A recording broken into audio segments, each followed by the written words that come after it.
Hey there, everyone. The Doctor is in. We are finally back with more Phoenix Wright, Ace Attorney, Trials and Tribulations, Recipe for Turnabout, and yes, I know that is a major mouthful. Hi, I'm also here. Yes, the tired pierogi is rejoining me. What? Oh. Hold on. Technical difficulties, folks. I had started the Ace Attorney trilogy prior to plugging in my headset, which means that the audio was being routed through my PC's speakers instead of my headset. So we're going to try this again.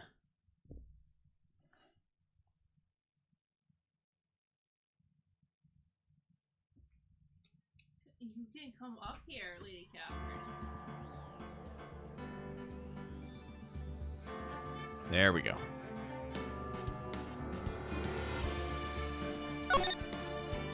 Alright, Recipe for Turnabout Part 2, Trial. Dun, dun, dun. January 7th, 9:48 a.m. District Court, Defendant Lobby number 1. Do they have any other defendant lobbies? Oh, I see. I guess I should have expected this. Nobody saw the other guy, huh? He was there when I took the coffee over, sir. Scout's honor. Maggie, someone's calling out. Probably Gumshoe. Yep, I was right. Ah, Detective Gumshoe! Are you doing all right? How you feeling? As if you need to ask either question, sir. Don't let him get you down, Maggie. And don't forget to eat well, okay? Roger. And you! Yes? You better square this case away, got it, pal? Maggie's innocent, you hear? If you screw up, then I'll be doing some squaring away myself. Squaring away some paperwork for your arrest. I think he's serious. Hey, detective, you're on our side for once, right? Yep. So you'll be able to help Maggie out, right? Really? Can you, sir? Of course. I've got the situation under control. I'm gonna be the first witness on the stand today. If I say something that doesn't mess with the facts, make sure you point it out, alright? Sure. Okay. We're forming a united front today, pal. You get me? I can't tell you how grateful I am, sir. I've always admired you so much, detective. I know I can count on you. Looks like it should all go pretty smoothly today, huh? I can only wish. Well, we're only in part 1 of the trial. It never ends at part 1 of the trial. Unless you're in the tutorial case. Court 10 a.m. Court is now in session for the trial of Maggie Bird. The defense is ready, Your Honor.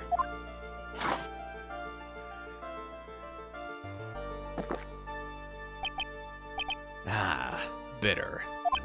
Mr. Wright? Yes, Your Honor? Ah! But what's wrong? Nothing. It's just whenever I addressed you in the previous trial, your response was... You was talking to me? It was a little, well... intimidating. No, that wasn't me. That was the phony Phoenix. I see. So our trusty Phoenix Wright is back with us now, is he? Trusty? So, Mr. Godot, your opening statement, please. Mr. Trite, whether you're a fake or the real deal, we'll find out soon enough through this trial today. But I can already tell you I'm the real Phoenix Wright. I wasn't questioning whether you are Phoenix Wright or not. I was questioning whether you had studied law or not. That's what I intend to find out. There's no denying it. Behind that mask is a man who really hates me for some reason or another. As everyone is aware, the court has already given its verdict on this case once. Therefore, I won't stand for irrelevant testimony during this retrial. Nor will I stand for a simple repetition of the evidence presented in the last trial. I'm not planning on repeating anything that phony me said, trust me. Now then, Mr. Godot, please summon your first witness. Let's start with the formalities, shall we? Name and occupation. Witness, state your name for the court. Huh? Oh, sorry, sir. Yeah, the name's Police Department Detective. Occupation, Dick Gumshoe. Other way around, Detective. Huh? Oh, sorry. Anyway, I'm the officer in charge of this case since yesterday, sir. Since yesterday? Yeah, the guy who was on the initial investigation's tied up with another case now. Gumshoe's really got everything under control. For everyone's sake. I see. So, Detective Gumshoe, could you outline for the court the basic facts of the case? Yes, sir. The victim's name was Glenn Elg. He was a professional programmer. He was on the payroll of Blue Screens, Inc., a local company. This is the victim's autopsy report. The court accepts this into evidence. Let's see. Died of potassium cyanide poisoning. Time of death was between 1:30 and 2:30 p.m.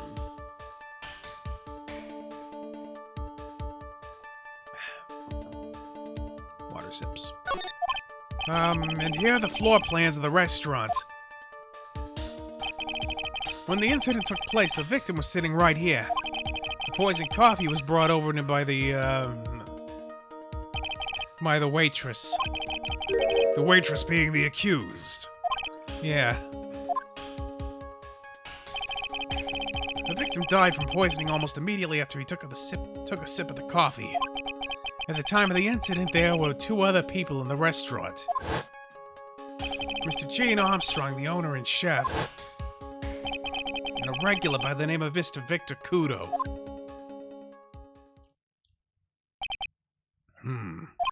It still seems to be a very straightforward case to me.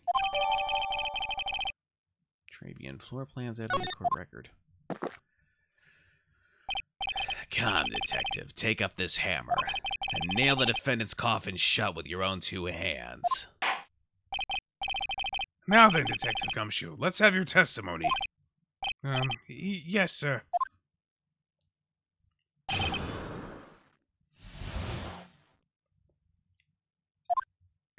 When the incident took place, the victim was alone at his table, sir.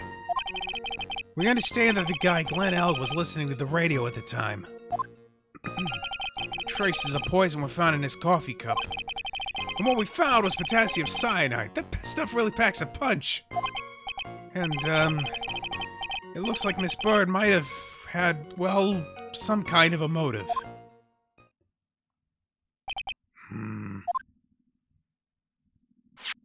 Using the dark aromatic depths of coffee to conceal the poison. Classy lady. The facts of this case seem to be ironclad. Mr. Wright, I would ask you to begin your cross-examination, but... Yes? Please, no intimidation tricks this time around. Is that understood? I already told you that wasn't me!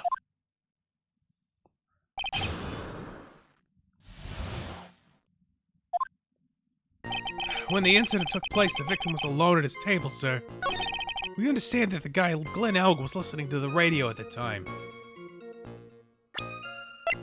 You sure about that?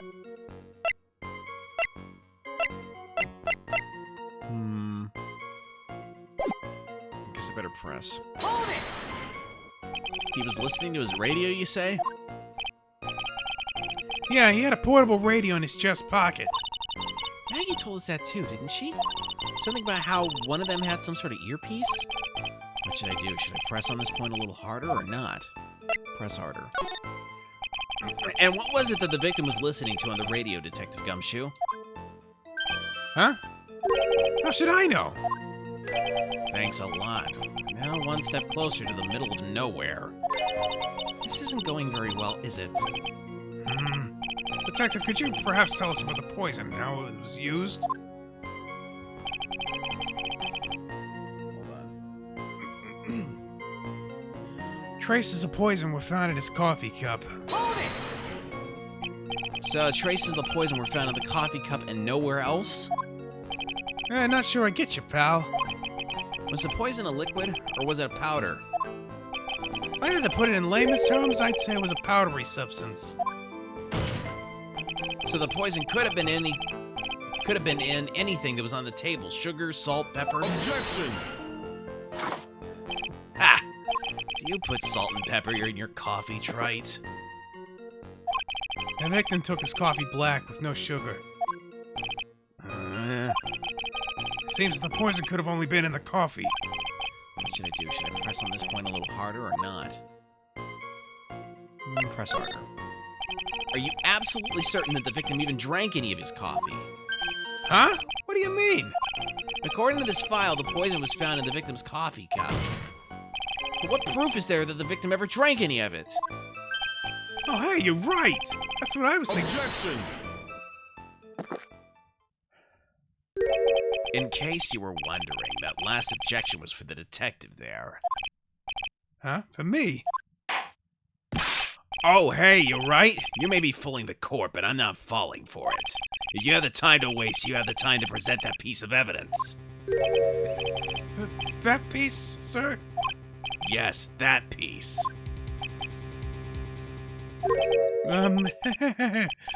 What piece was it again?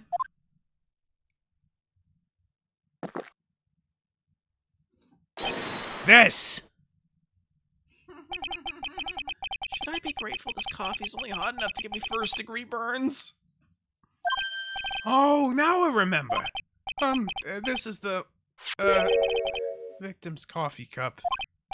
Yes, the victim's cup. Take a good look at the rim. Oh, yes, it's unmistakable. There's clearly a coffee stain on it. Conclusive proof that the victim did drink the poisoned coffee that was in this cup. The victim gulped down the bitter death that the waitress brought to him. Like this. Ugh! For the record, the only prints on the cup were the victims and the defendants.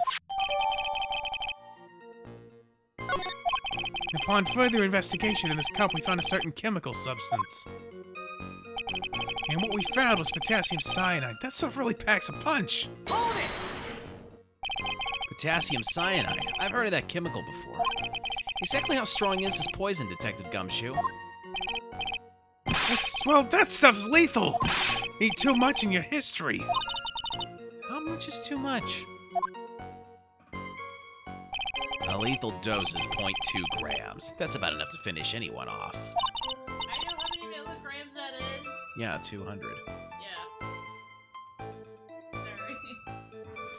0.2 grams? How much is that? You know when you swab your ears for earwax? Yeah, about that much. Earwax, huh? It's like something Gumshoe's got an abundance of. Such a small quantity of poison could have been concealed anywhere. And, it looks like Miss Bird might have had, well, some kind of a motive. You really think there are any contradictions in this testimony? To be honest, I don't know. Gumshoe told us out in the lobby. He said we'd be forming a united front, right? How will we win the case if he doesn't throw us a line? I don't have a whole lot of options right now. The best I can do is gather the facts together, I guess. When the incident took place, the victim was alone at his table, sir. Can I stop you for just a minute? Huh? What is it? Did I say something that contradicts the evidence? He's so desperate for that to be true, he's practically crying. Your testimony just now doesn't match the testimony given by Miss Bird. She claims that there was another man at the victim's table. Yeah, that's what she said. Objection! What killer wouldn't say that when faced with a homicide conviction? Hey! Sadly, her testimony isn't supported by the owner or the other customer. Isn't that right, Detective Gumshoe? Yeah, it's true. The two testimonies tie up on that. They both said there was no other guy at the table. What should I do? Should I press on this point a little harder or not? Press harder. Well, maybe the other witnesses just missed him. Perhaps their view of the victim's table was obscured in some way. Ha! That argument is about as weak as the coffee at Tribulations, Trite. I have here in my possession a ticket. A ticket? Looks more like a photo to me. Yes, a one-way ticket to guilty. Population the defendant. This is a photograph taken from near the entrance to the kitchen. This is the scene as witnessed by the chef moments after... Wait, this is the scene as witnessed by the chef moments after the poisoning took place, correct? I think the court will agree that with such a clear view of the scene of the crime. How, Mr. Trite, could anyone have overlooked a second person at the table? Someone is lying. It certainly seems to show the victim's table extremely clearly. We understand that the guy, Glenn Elg, was listening to the radio at the time. Oh, we already read that. Okay. Let's take a look at the evidence that we just got. So, let's see. Crime scene photo. Yeah.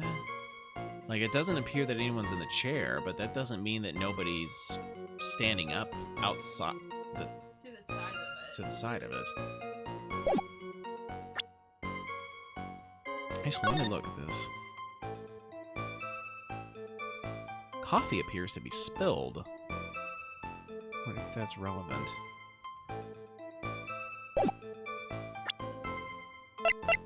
Alright, let me look at the floor plan, too. Kitchen... I mean, there was certainly plenty of room to hide. How, if you have a direct line to the kitchen, you can't really see anything unless you were out of the kitchen. Yeah. That's what bugs me. Alright, well, let's move on.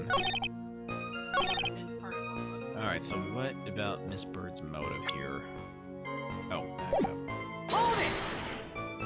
Some kind of a motive? Yeah, but if you ask me, it's been blown way out of proportion. Objection! You know what my golden rule is, detective? Chuck out a bad cup of coffee. You can always get another. Huh? I don't get it. I'm saying we can always get another witness on the stand if we have to chuck you out. So stick to the facts, detective. Now then, what was Miss Bird's motive? Come on, Gumshoe. She was... They said she wanted to steal a lottery ticket. I knew it. That's what we heard yesterday, too. It disappeared from the scene of the crime. And it wasn't just any lottery ticket. It was a winning ticket for $500,000. Mr. Armstrong knew about the ticket too, didn't he? But he stole the wrong one. Then, is it possible Maggie stole the winning one? What should I do? Should I press on this point a little harder or not? Press it. Wait a minute! The mere fact that the lottery ticket disappeared in no way implicates my client. Ha! I have here in my hand the very ticket in question. That's the $500,000 lottery ticket? One of the female police officers found it when she was conducting a search of the defendant. What?! This kind of information is good to know beforehand! Order! Order! Ah, she's quite a lucky bird, our little waitress. You will submit that ticket as evidence to the court immediately. I better keep an eye on that ticket, the way the judge's voice is quivering. This ticket was presented to the court in the previous trial, too. But it feels heavier now somehow. $500,000, you say? It's just a scrap of paper. What matters is where it was found, Your Honor. And that's on Maggie's person, unfortunately. That's enough. Facts of this case seem overwhelmingly clear to me. The defendant had ample opportunity to commit the crime of which she is charged. Furthermore, it seems beyond reasonable doubt that she did indeed commit this crime. I like an old man who knows the score. There's also the matter of the $500,000 lottery ticket. That alone provides a very credible motive. I mean, for that sum of money, even I might be tempted to bend the rules. I don't mind an old man who's weak to the siren call of money. Not good, Nick. The evidence against Maggie's starting to pile up fast. Yeah, that's because the court has ruled guilty once already. I'd say it's about time to wrap up this repeat performance with one final decisive piece of evidence. He's got more evidence against Maggie! This is the apron the delightful Miss Bird was wearing at the time. Wow, that's not the cleanest apron I've seen. That stain looks like... can't be blood, can it? Seems the star of our play was a little flustered. And somehow spilled coffee on herself. Coffee? That's not exactly the first thing that caught my eye. Of course, the coffee stain isn't the most interesting thing about this apron. No, there's something else that stands out even more. Something else? I presume you mean... Of course. I'm referring to the pocket. The pocket? A search carried out right after the incident uncovered this. Potassium cyanide, the very poison used by the killer, was in her apron pocket. A bottle of poison in Maggie's pocket. Yeah, and Maggie's prints were the only ones on it. What?!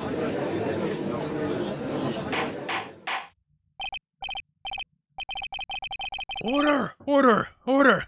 The court will accept these items into evidence. Where'd that red stain come from, though? So here's my theory. It's actually the cook's apron. But Maggie was the one wearing it. Correct, because she grabbed it by accident. The bottle of potassium cyanide was already in the apron. And then when she passed out, Somehow she stuck her fingers in her pocket and grabbed the potassium cyanide bottle and got her fingerprints all over it. No. If your face, because she was unconscious, someone could very easily take your hand and put your hand all over something. And neither the chef nor the old man noticed this somehow? Or at least one of them didn't notice it if the other one is guilty? At least someone is guilty, and I blame the chef. Okay. And maybe the old man wasn't paying attention, because, he's looking at his magazines of his. There's something still bothering me. Mr. Godot, why have you not explained the bloodstain to the court? Bloodstain? What bloodstain would that be? Don't play games, prosecutor. The blood-colored stain that's smeared all over the apron. That's ridiculous. No one told me anything about a bloodstain. You should have been able to figure that one out. You don't need to be told, just look at it. Well, detective, could the stain really be blood? No way, sir. It's just ketchup, sir. Ketchup? She must have gotten some on her apron while taking someone their breakfast that day. You could have spoken up a little sooner, Detective Gumshoe. Pull a stunt like that again and I'll have you drink 17 cups of ketchup, witness! I thought everyone knew what it was already. They're really not. 17 cups of ketchup. You're gonna be anti-diarrhea after that. I haven't seen anything yet to make me doubt the last ruling I made on this case. The motive, the opportunity, and the supporting evidence, they all have been clearly established. It's all circumstantial. Well, Trite. Circumstantial. They found the lottery ticket on the defendant's person. They found the murder weapon on the defendant's person. That could have easily been planted. It could have been planted, but, you know, have you heard of Occam's razor? What's that? Occam's razor. Basically, the theory that requires the fewest amount of variables to be true is usually the correct one. In other words, if you do not live in Africa and you hear hoofbeats outside your windows, think horses, not zebras. But here's the problem. The chef also had a lot of debts to take care of quickly. Yes. His restaurant's not doing the best. Yes, but he also had a lottery ticket. His one was not the correct one. So in his haste to steal the Right. Lottery ticket, he could have fumbled and dropped one on Maggie. He fumbled and dropped one on Maggie and dropped the murder weapon, Or which maybe, somehow magically got her fingerprints on it. You know, if you work in the kitchen, you wear gloves. Somehow I don't think that chef wears gloves. Well, Trite, it seems you really are a phony after all. You really know how to drive a man nuts. Witness, please continue with your testimony. Describe for the court this crime scene and the findings of your investigation there.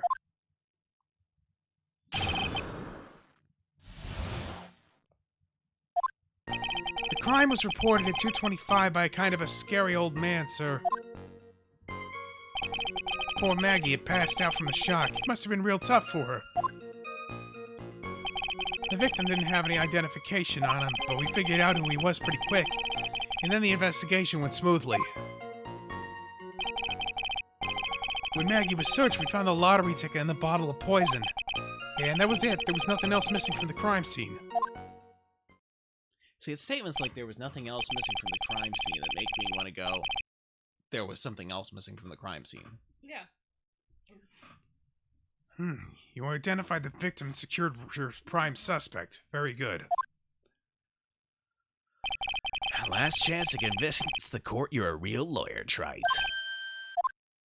Don't count on any more cross-examinations after this one. So, let the fun begin.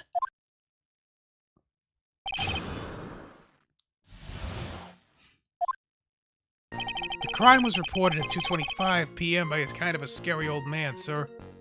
I can only imagine who that was. Poor Maggie had passed out from the shock. It must have been real tough for her. The victim didn't have any identification on him, but we figured out who he was pretty quick, and then the investigation went smoothly. When Maggie was searched, we found the lottery ticket and the bottle of poison.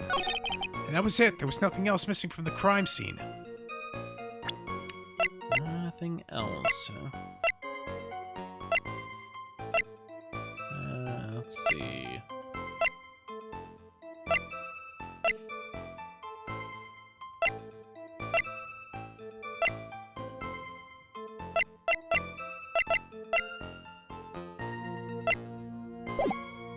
Alright, let's press that. Hold it! So the $500,000 lottery ticket and words. And the bottle of poison were accounted for.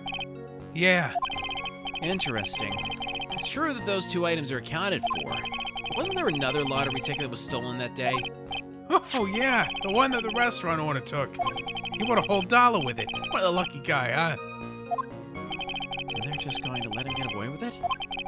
It's just $1, detective. I guess no one cares when it's that little. Except for Gumshoe.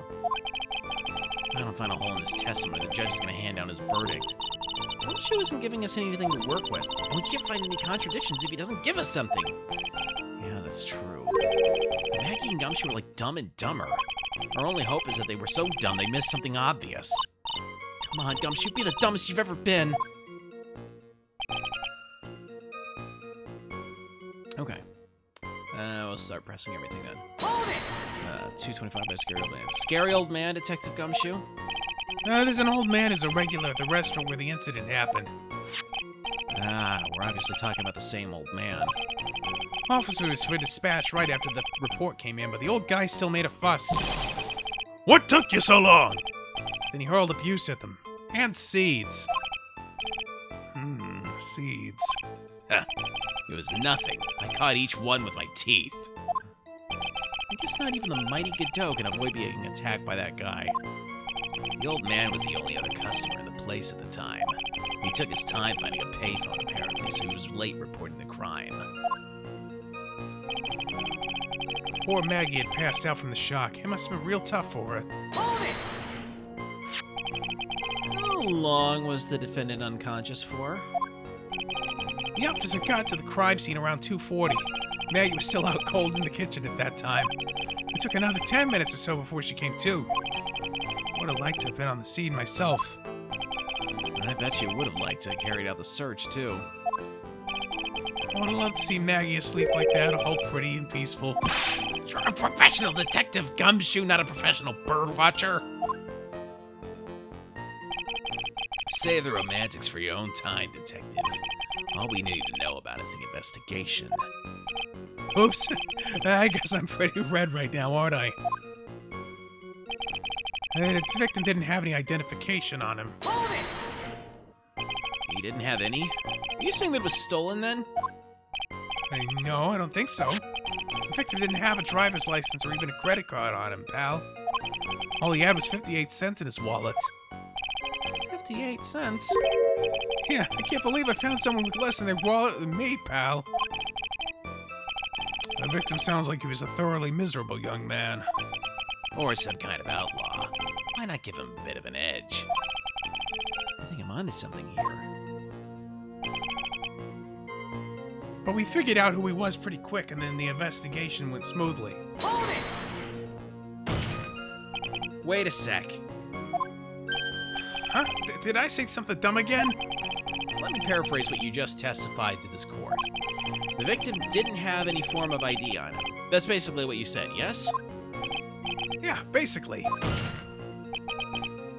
that case, how were you able to identify the victim so quickly? Oh, that. He's so let down, he's got the whole sagging shoulders and puppy eyes thing going. There was a prescription bag on the victim's table, along with a lottery ticket. It seems Mr. Glenelg visited his doctor before he went to Tribulations. We got the victim's name from the medical records of the doc who prescribed the meds.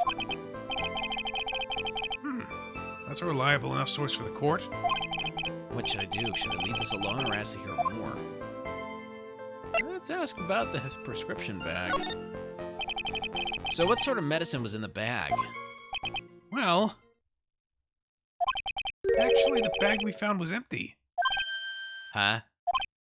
Yeah, completely empty. It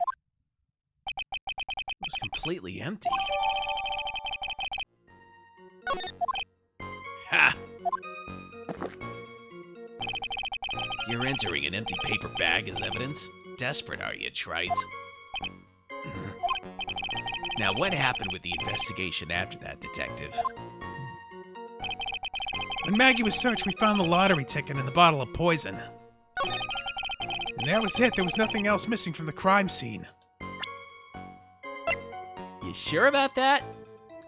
Because if he just went to the doctor before going to Tribulations and his prescription bag was empty, that tells me there was something else missing from the crime scene. Objection! Detective Gumshoe, I think I should point something out to you. There is just one small contradiction in your testimony. Oh, finally! I'm getting all anxious just waiting, so hurry up, will ya? You testify that nothing else was missing from the crime scene. However, the prescription bag you mentioned was empty.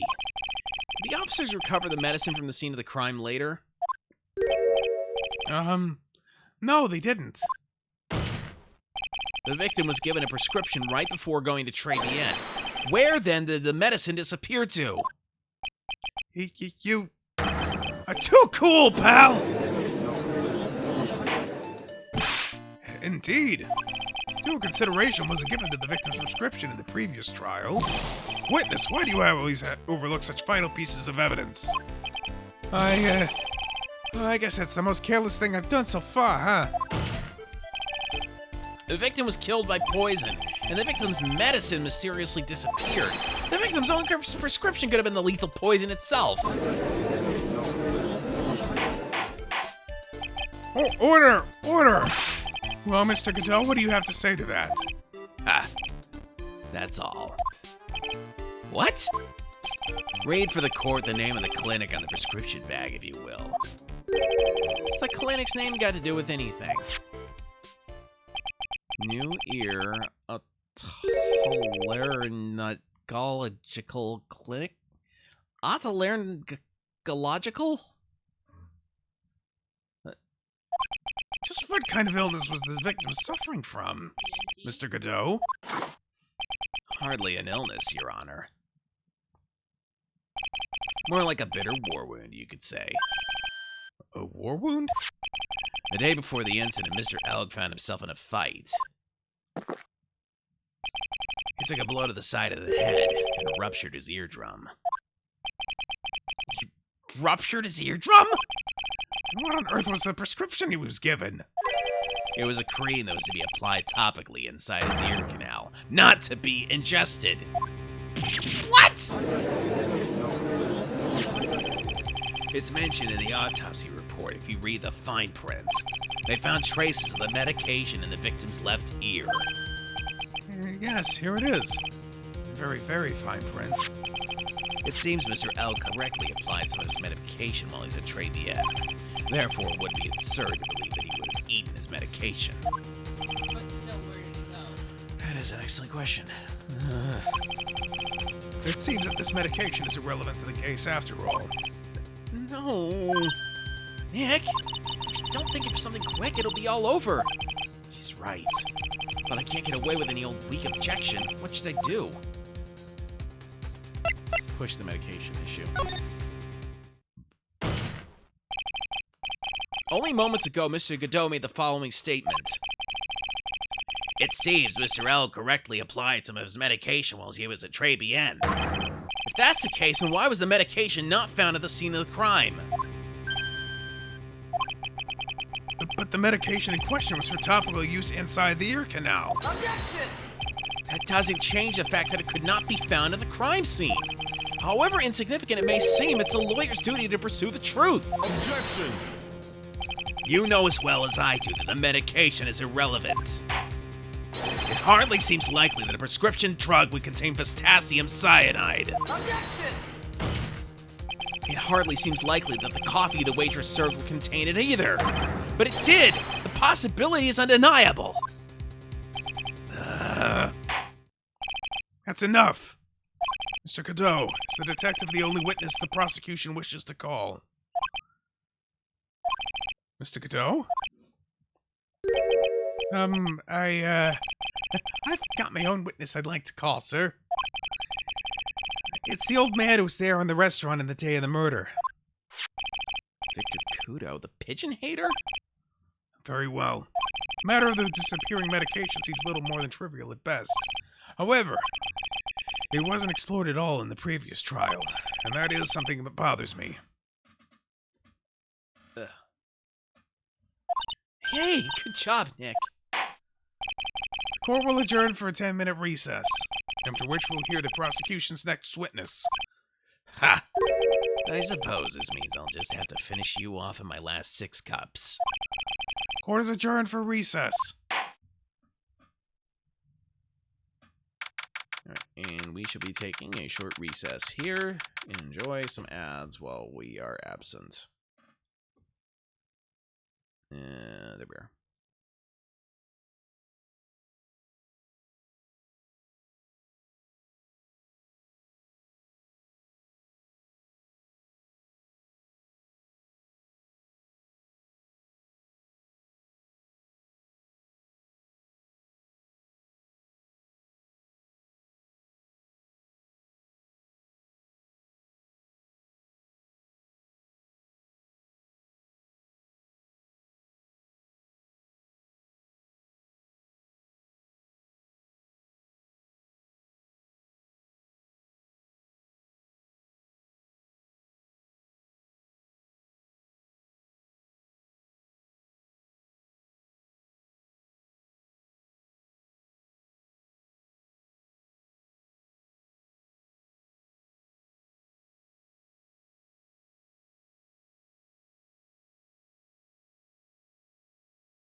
Alright, we are back.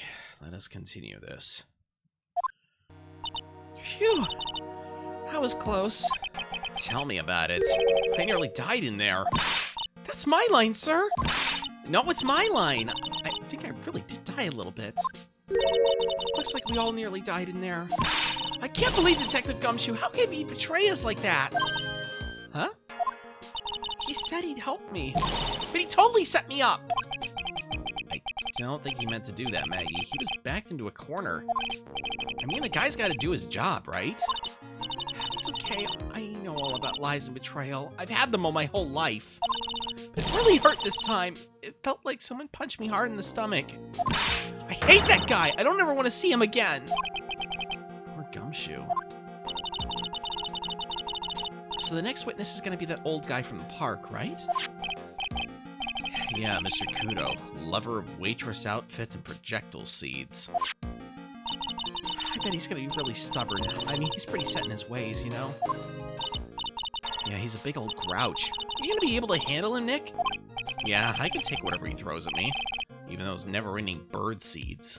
He's probably got the infinite ammo bandana. Ah.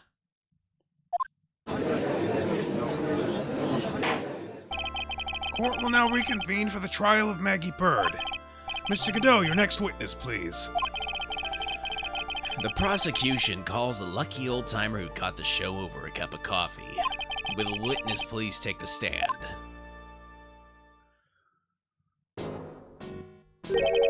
Name and occupation, if you don't mind. The name's Victor Kudo, bred in the land of the rising sun. Honor and duty are what make me. Mind you, can be quite emotional at times, too. I don't need to hear about that, Mr. Kudo. Just tell the court your occupation. But my occupation? Listen, young'un, how much do you think there is for kimono embroidery here? Kimono embroidery? That's what I do. Or did, back in Japan. I embroidered family crests on kimonos. My ancestors were embroidering kimonos before this country even existed. Wow, real craftsman. They're a dying breed. Hey, maybe you can embroider my costume sometime. Anyway, like I said, there's not much demand for that kind of thing here. So I had to take a job working for the cash register at a burger joint, pretending to smile. That burger joint would have been better off putting him in the kitchen. Now then, witness, were you in the restaurant at the time of the incident? Oh, yes. I was eating some seeds over a cup of Javachino. Seeds? What do you think these are, I see. So you saw everything that happened, Gramps. Did I? Oh, yes. Oh, yes, I did. I saw it all. Then please tell the court. We're all ears. Sure. I'll tell you every last detail. He's really getting into this.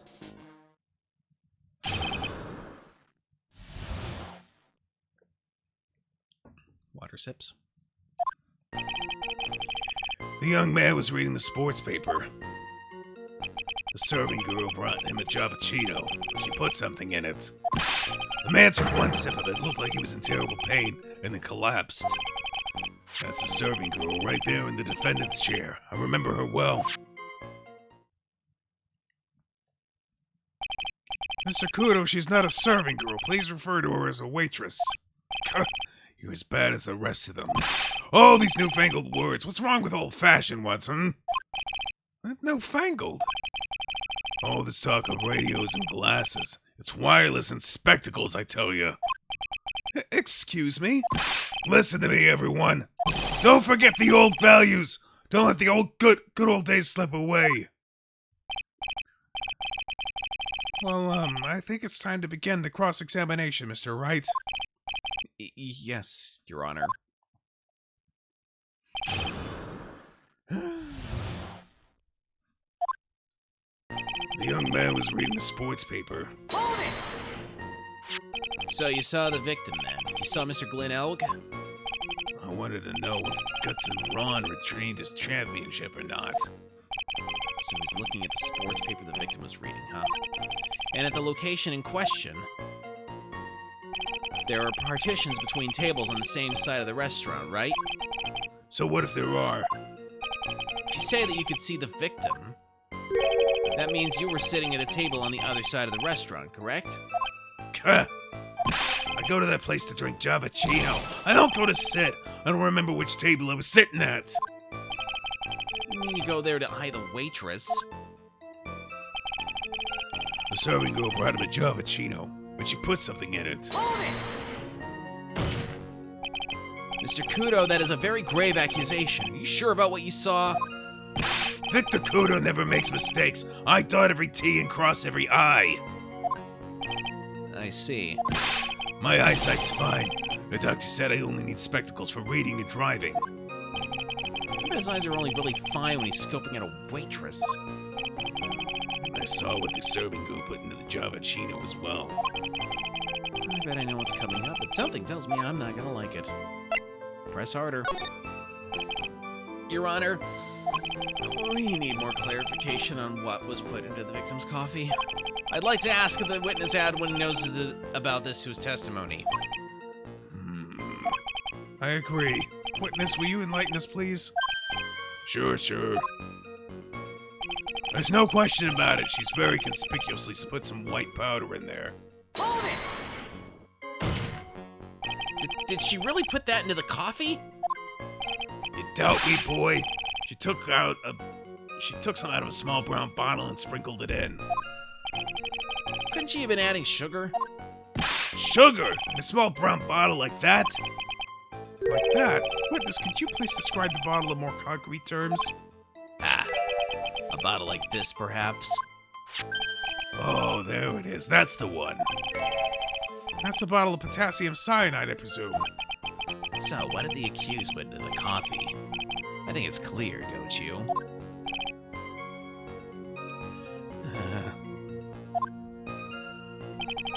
The man took one sip of it, looked like he was in terrible pain, and then collapsed. He took just one sip? You young'uns, you waste everything. Those Javachinos cost $8.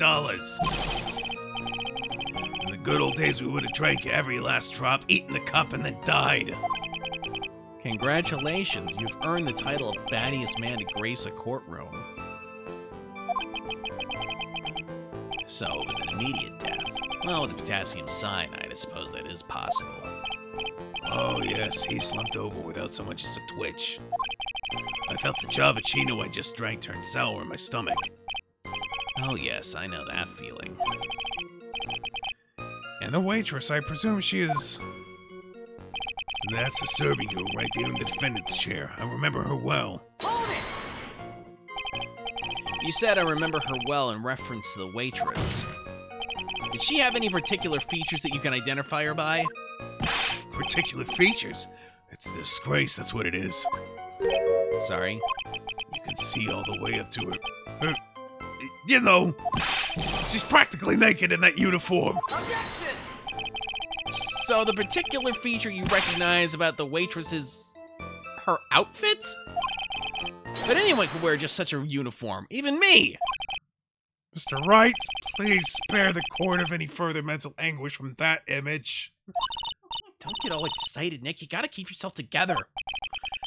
I guess I got a bit carried away. There are other things about her I recognize, too. He seems pretty sure of himself. What should I do? Press harder. Sure, you saw a waitress take the coffee over to the victim. But what matters is whether that waitress was Maggie Bird or not. Quite right. Mr. Kudo, these other features that you recognize about the defendant, I would ask that you add them to your testimony. Sure. There was a ribbon in her hair, and her apron straps were loose. Nani?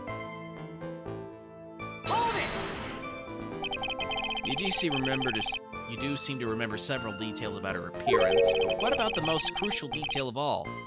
Her face. As if I wouldn't remember that. Objection! The witness noticed the straps on the accused apron. He's unlikely to make a mistake about her face. That's right. I can even tell you the color of the ribbon in her hair. It was red. So you see, there's nothing wrong with a witness's eyesight. There's no doubt he remembers the waitress pretty well. What should I do? I get the feeling there's something more to this somehow.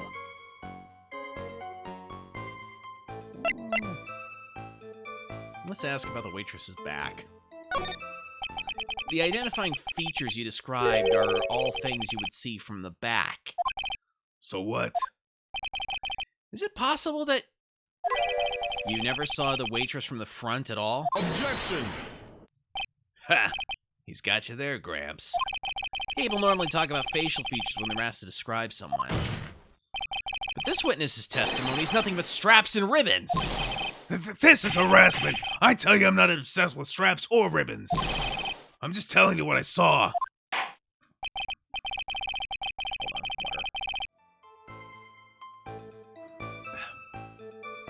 Mr. Kudo, the court requests that you add details about any identifying features. Features you observe from the front, that is, to your testimony. Sure. This whole man's testimony is getting longer and longer. And if I can't find a hole in it soon, it'll get even longer, I bet. It wasn't anything that caught my interest about it when I saw it from the front. Really? Nothing at all. Nothing at all about the witness was interesting from the front. She wears glasses, right? Uh-huh. Hold it! You didn't find anything to be distinct, but you did clearly see the witness's face, yes?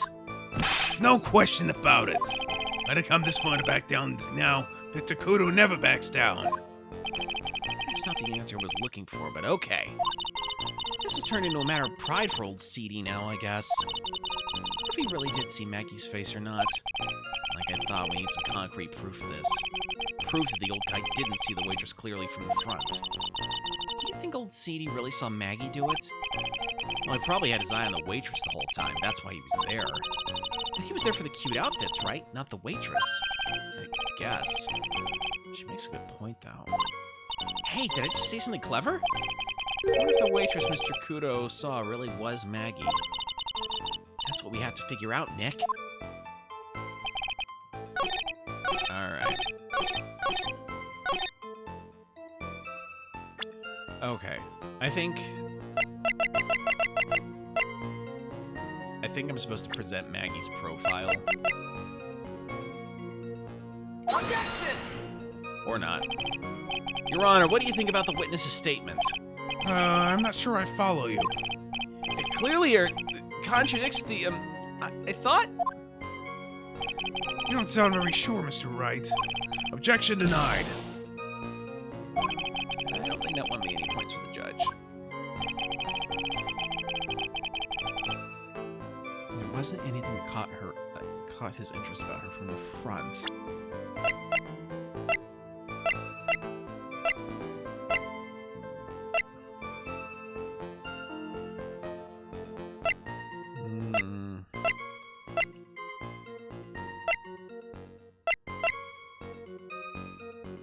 Wait a minute. Nothing... I mean, she was wearing an apron that had coffee and ketchup stains on it. Maybe that was it. Objection! There we go. Mr. Kudo, I would like you to please take a look at this. That filthy thing would suit filth like you just perfectly. Actually reminds me of what my grandson looks like just after he's done eating. Have you ever seen this before? Of course I haven't. You think I'd forget something as dirty as that? Well, you half-witted clot!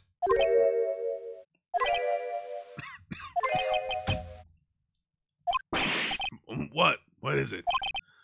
Ever since I said you half-witted clot, there's been an eerie silence in here. Mr. Kudo, this apron is the apron worn by the defendant on the day of the poisoning. And as you just said yourself, you wouldn't forget something like this. Which means, if you had really seen this apron before... Yes, you know what I'm getting at. You couldn't have possibly seen the waitress from the front! Oops.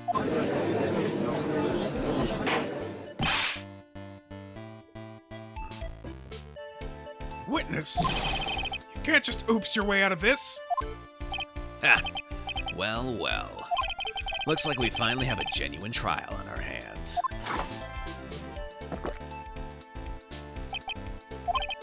Listen, Trite, here are the facts.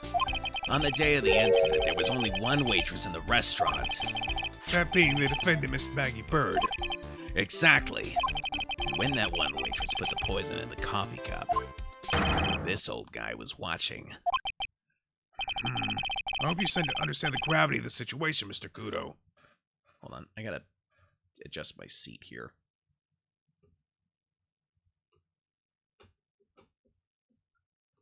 Wait, can it not? Oh, is this already all the way down? Oh, so it was. Well, okay then. Never mind.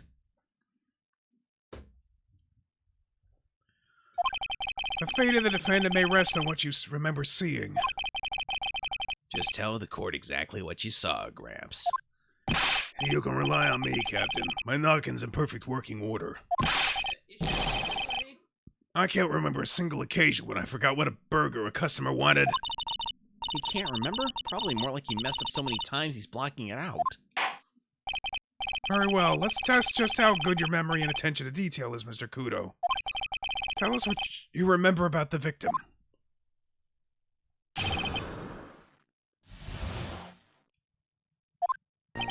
He was another one of those pesky young types wearing a broken pair of spectacles. He had a newspaper in his right hand and the noisy brat kept rustling his pages. The young man was listening to the wireless. I remember that well. The servant girl in question brought over the Javachino. The little fidget picked up his cup with his free hand and took a sip. The testimony we have just heard was to test how credible the witness's memory is. It seems to me that he remembers the victim in a great deal of detail. Oh yes, I hate those you-know-what types who are so vague about everything. How are we going to handle this, Nick? We only need to do one thing. We just need to prove that the old man's memory is shot. Just trip him up, you mean? Isn't that kind of cruel? I suppose, but it's what I do best.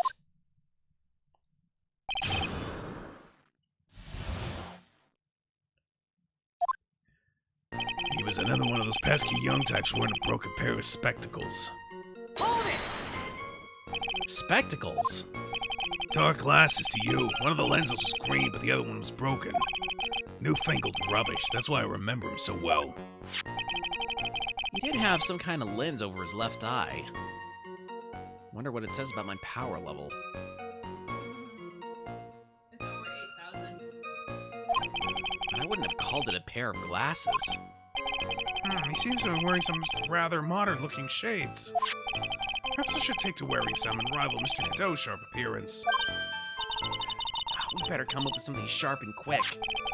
Guess I'll wait and see if I should challenge him about the spectacles.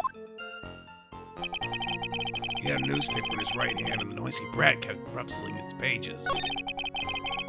The young man was with... Oh, wait. Newspaper in his right hand. Interesting.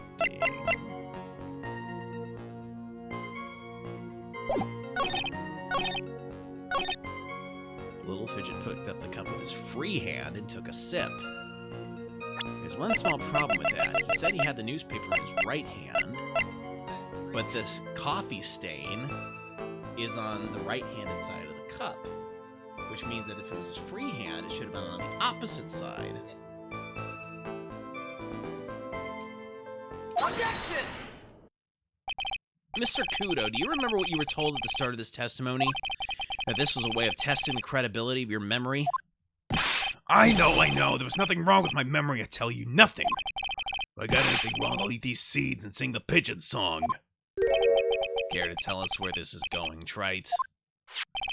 According to Mr. Kudo, the victim was holding the paper in his right hand, while drinking coffee with his free hand, which would make that his left. What is this, kindergarten? But I would like the court to please take a look at this. That's the cup the victim used, correct? Yes, and on the rim you'll notice the mark left by the victim's lips. Yes, there's a stain left by the coffee. If you consider where that stain is, you'll clearly see that the victim was holding the cup in his right hand. But how? Well, Mr. Kudo, court is waiting for your epic performance. You said you'd eat those seeds and sing the pigeon song. Ugh! Mr. Kudo, I'm afraid this is simply not acceptable. I think the witness had better go back to the park where he came from. Wait!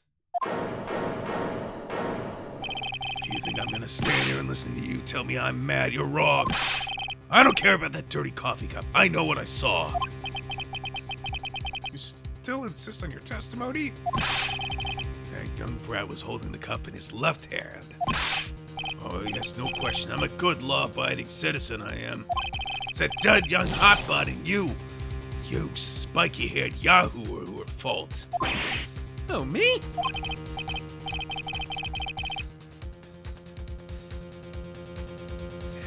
Thank you, old man. We've heard quite enough from you already. Don't call me old man, old man. Been around for 68 years, I have. You can't ignore me. Listen to what I've got to say.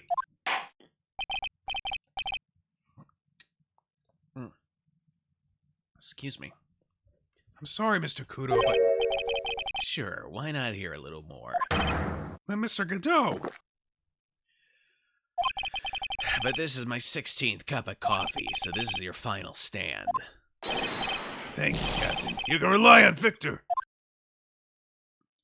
The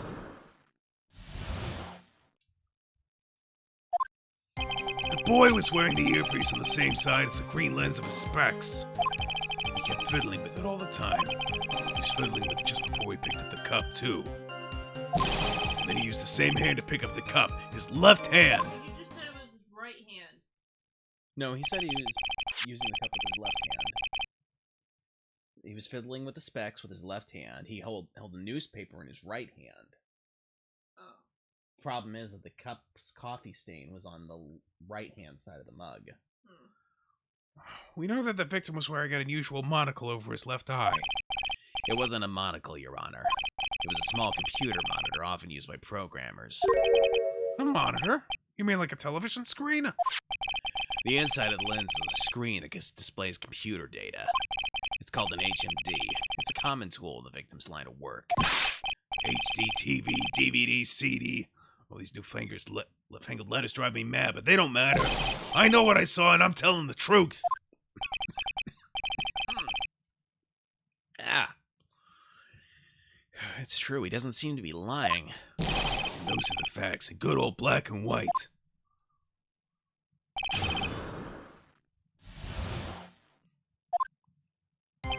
Boy was wearing the earpiece on the same side as the green lens of his specs. So the victim was wearing an HMD. HD, TD, CD, DVD, what does it matter? It was none of them, actually, but anyway. And you're sure that he was wearing the earpiece on the same side? No question.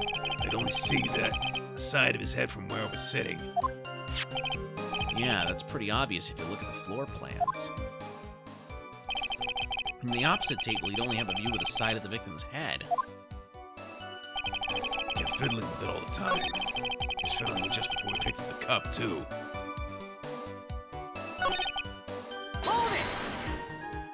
It seems you kept an eye on Mr. Glenn Elg. He was getting on my nerves, rustling that newspaper and fiddling with his earpiece all the time.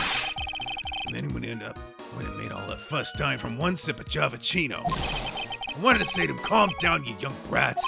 Just looking at it made me suddenly speed up my seed eating. I could have choked. So I take it the victim was a walking ball of nervous energy. He was fiddling with it just before we picked up the cup, too. The earpiece you mentioned, which hand did the victim touch it with? You're one of those people, aren't you? You're the type that uses your left hand to get things out of your right pocket, or fastens your left cuff with your right hand. When the tour guide says, on your right side, you'll see the famous blah blah. You're the only one who deliberately looks left. Well, aren't you? No, I didn't mean... Obviously, you used the hand on the same part of his body that the earpiece was in. Ow! Ow! Ow! he had the HMD on his left side, then it was his left hand, I guess. And then he used the same hand to pick up the cup. His left hand. Hold it! You seem very sure of yourself, Mr. Kudo. It's because I know what I saw, no matter what tricks you try to play on me. Looks like you really did see the guy picking the cup up with his left hand. This is a dead end. Well, Nick, what do you think? I think the guy's telling the truth, but even so, something's not quite right. And chuck evidence at him until he breaks. If he's not lying, there wouldn't be any contradictions in his testimony, right?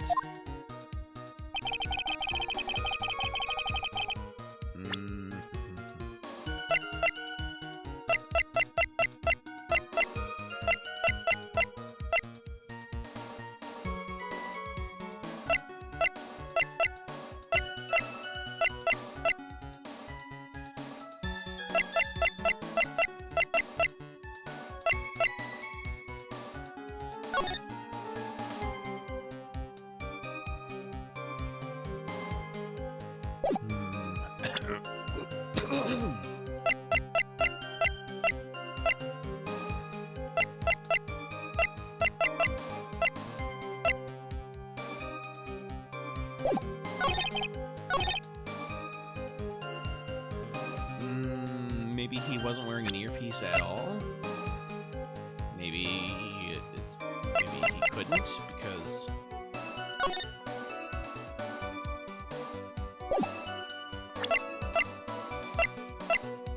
Come on here.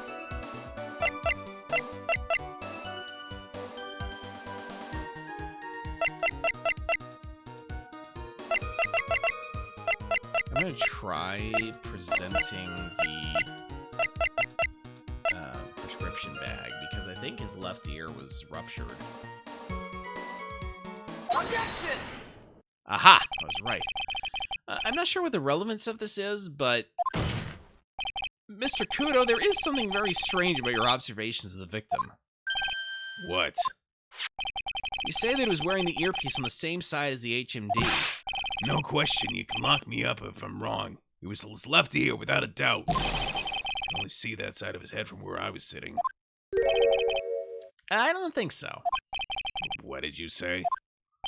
You're no doubt unaware of this fact, Mr. Kudo, but the victim couldn't hear with his left ear. His eardrum was ruptured.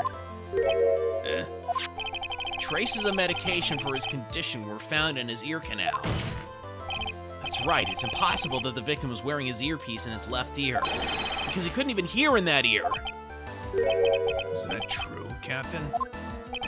It is. Pigeon! Pretty pigeon!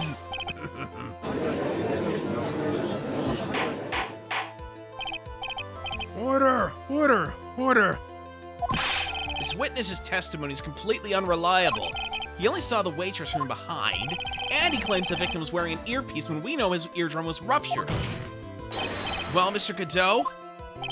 A single drop of milk is all that it takes to destroy the pure black magic in the cup. This old man is my drop of milk. Captain, are you calling me a drip? This is the victim's coffee cup in which the potassium cyanide was found. The mark on the rim clearly shows the victim picked it up with his right hand. I'll never back down, I know I'm right. The lad drank his Javachino with his left hand. Let me put you out of your misery. Clearly, the victim used both hands. He took a sip with his cup held with his right hand, and then he switched to his left. That's what the old man saw. Objection! Impossible. The witness has already testified on numerous occasions that the victim died immediately after taking just one sip of the coffee. Objection! Which hand the victim used to pick up his cup is irrelevant, Your Honor. The facts still stand. With one hand or the other, Mr. Elk drank the poisoned coffee. Like this! Objection! Sadly, Mr. Goodell, that doesn't wash. The point of this testimony was to establish whether the witness's memory is credible. And the results are clear. The testimony given by this witness is useless.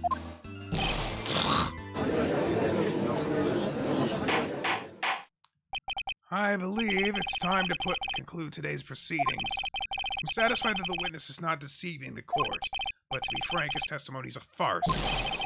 Did you have to be so frank? Take that, you pompous old fogey! Sorry, Mr. Kudo, you can't reach me from there. I'm ordering the defense and the prosecution to investigate this case further. That is all for now. This court is adjourned.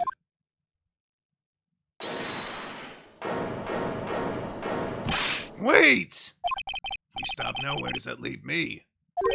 Leave you, Mr. Kudo? Thanks to that blue-suited young upstart over there. I'm just a bumbling old man who can't even dot his T's across his I's now. How is your bad memory my fault? I'm sorry, Mr. Kudo, but there's nothing I can do. I've kept my mouth shut until now. But there's something else the court should know. What? There's more? To be perfectly honest, it might not be anything. But I want another chance. I want another crack at you, young shark. Me? He's looking like me. He's looking at me like I'm sort of evil shogun. Well, everyone, what do you say to one final showdown? The final chapter in this eccentric old man's scrapbook. Sorry, Gramps. I've already had my 17th cup of coffee. What have you got to lose, Captain? I'll give you all the Chavachino you want if you come to my house after the trial. I may be 68 years old, but Victor Kudo is still a man. That's enough, witness. I believe it'll be quicker for the court to just hear your testimony. You bet. Much, much quicker. I can't believe this is happening. You better get ready, youngster. Get the picture! Just quit throwing those seeds at me, would you? He's gotta be using some sort of infinite ammo code with that box of seeds. You're falling asleep. Well, stop it.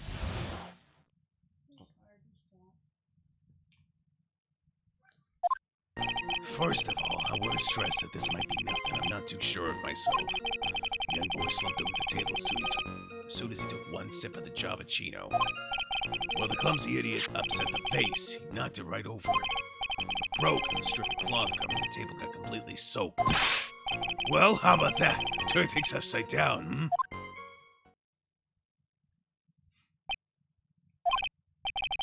Is that all? Yes, that's all. Remember it perfectly. Ah, you're doubting me again. You're doubting it's poor defenseless old man? No, we're not doubting you, Mr. Kudo. Don't you get the feeling there's a question hanging on everyone's lips, Nick? Yeah. So what? Probably. That's all I can think of, and I have to cross-examine this guy. You're a bird brain, that's all you can think of. Very well, Mr. Wright, your final cross-examination, please.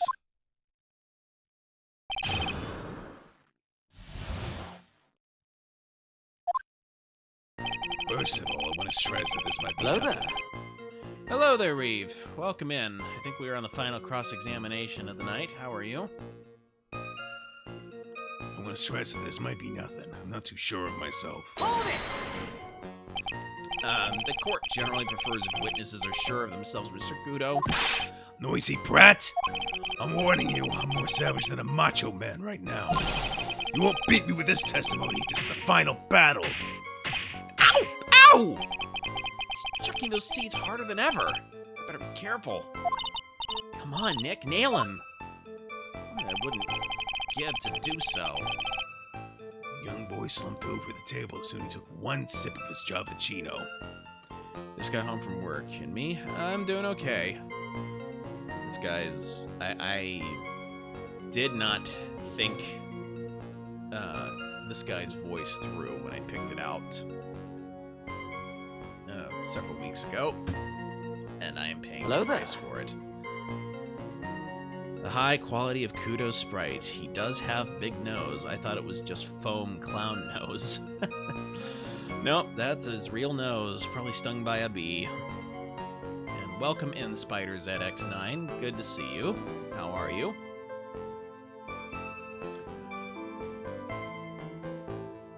Hold it! The court has already heard that testimony, Mr. Kudo. I know that. I was just setting the mood. How else am I supposed to build up the suspense, The suspense? Yes, now what do you think? Should I work the audience a bit more? No! Please continue, Mr. Kudo. As quickly as possible. Just about to eat dinner. Nice. Alright, now where was I? Ah, yes, the young boy slumped over the table and... Well, the clumsy idiot upset the vase. He knocked it right over. Vase, you say? Yes. So, there are vases on all the tables in that place. Their accident is waiting to happen. They're practically begging to be knocked over. Well, he's right about there being vases. I do remember seeing them, too. There was a vase on the table when I ate lunch there. And you saw the moment when the victim actually knocked over the vase? Well, it's hard to say. It's a bit unclear. How do you really define? Okay, I get it. I heard it break, and the sight of it is burned into my memory, clear as day. It broke, and the strip of cloth covering the table got completely soaked. Soaked in water, you mean? Yes, it splashed me on the knee as well.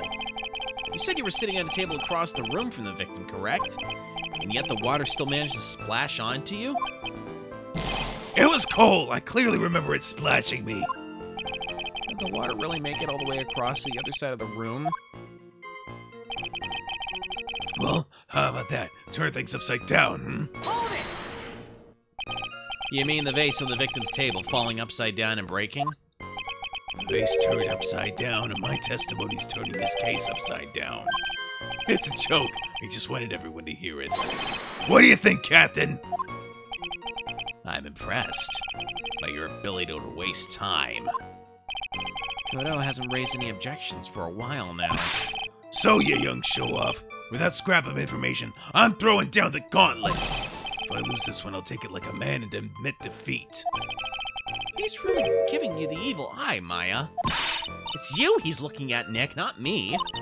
It's like he's saying, I triple dog dare you to find a contradiction, young'un. Oh, he triple dog dared me, huh? He skipped straight to the triple dog.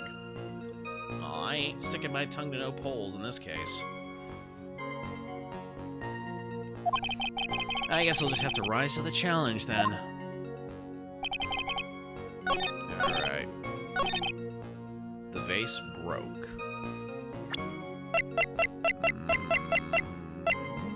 Crime photo. Yeah, there's one small problem. Objection! Mr. Kudo, this is a photograph of the crime scene. So what?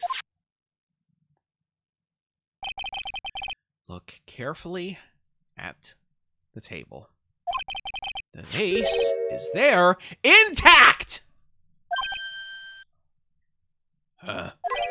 Lost your tongue, Granddad? I'm no granddad of yours, hopscotch. Ow! Ow! Enough! If you throw any more seeds in this courtroom, the cleaners will be here all night. Ah! What is it now? I just remembered something. Yes, go on. A broken vase. It was on my table. What?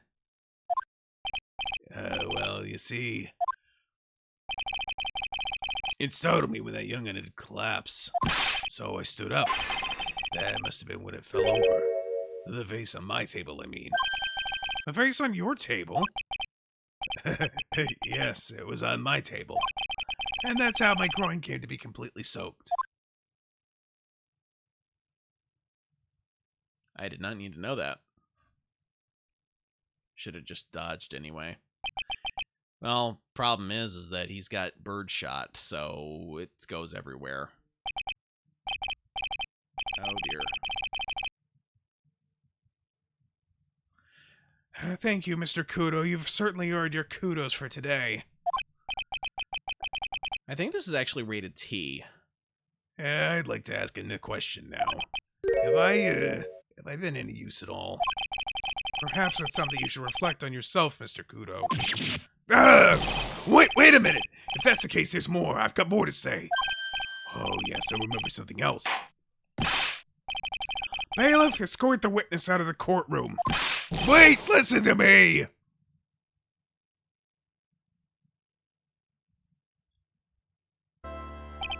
Well, we seem to have been considerably sidetracked, and I'm still not in a position to deliver a verdict. The defendant has not been positively identified as the waitress in question. Additionally, there are 2 disparities in the testimony we've heard thus far. Mark on the coffee cup that the victim supposedly drank from with his left hand, and the earpiece which was inserted into his left ear, out of which he couldn't hear. Wow, Nick, you did it! I therefore require both the defense and the prosecution to further investigate the facts. Yes, Your Honor. There is one more thing before I call today's session to an end. One more thing, Your Honor? The witness we just heard from. He's most insistent that his testimony should be of use, so we summarized it accordingly into this statement. Okay. You may each have a copy of it if you wish. Whatever. The prosecution doesn't need props like that. And I was really mad, huh? Yeah, I would be too. Very well. Here you are then, Mr. Wright. There are 3 copies. My own, yours, and Mr. Godot's. Yes, Your Honor. Let's see. When the incident occurred, I broke the base of my seat. I'm sorry.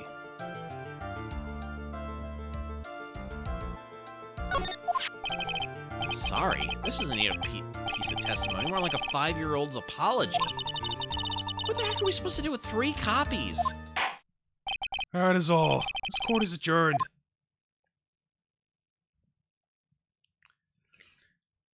And with that... Save progress. Alright. I'm just going to go ahead and end the stream here, because I need to make a phone call. So... This is Dr. Novelle signing out. Hope to see you guys on Sunday when I play more Batman Arkham Asylum, which you guys have graciously said you would rather watch than the Super Bowl. My wife will be watching the Super Bowl in the other room, which is fine because she hasn't been watching the Batman streams anyway. Anyway, yeah, Dr. Novelle signing out. Y'all have a good one. See you later.